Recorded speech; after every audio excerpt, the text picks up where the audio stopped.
My daily devotional for Sunday the 19th of July. Our reading comes from Hebrews chapter 1 and verses 6 to 9. And when God brings his firstborn son into the world, the Roman world, he says, all God's angels must worship him. And in speaking about angels, he says, he makes his angels winds and his ministers a flame of fire. And to the Son, your throne, O God, is forever and ever, and the scepter of righteousness is the scepter of your kingdom. You loved righteousness and hated lawlessness. Therefore, God, your God, has anointed you with the oil of gladness more than your companions. In verse 8, we are privy to the words that God has spoken to Jesus the Son. There are a few other instances in the Gospels where we hear the Father speak to Jesus. We have already seen in Matthew 3 verse 17 the occasion of the baptism of Jesus.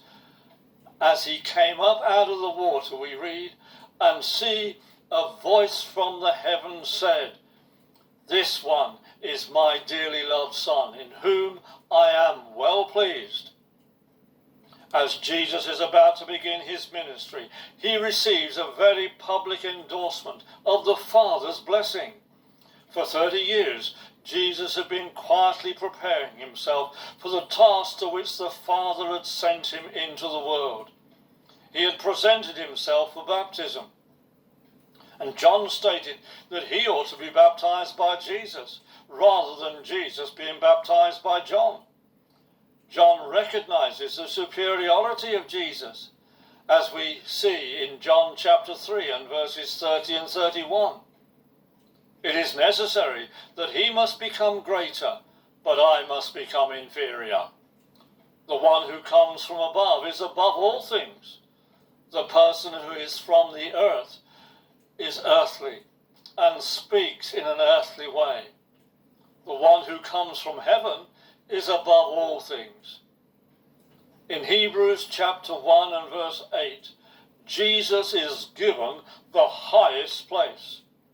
And to the Son, your throne, O God, is forever and ever, and the scepter of righteousness is a scepter of your kingdom. John the Baptist described him as the one from above. In doing this, he was stating the pre-existence of Jesus. Jesus is the only one who has ever come from above. All the rest of humanity have been born by natural means, through the will of a human father. Jesus alone came from above, and he came to save us from our sins. Give thanks to God for his wonderful salvation, and have a great day.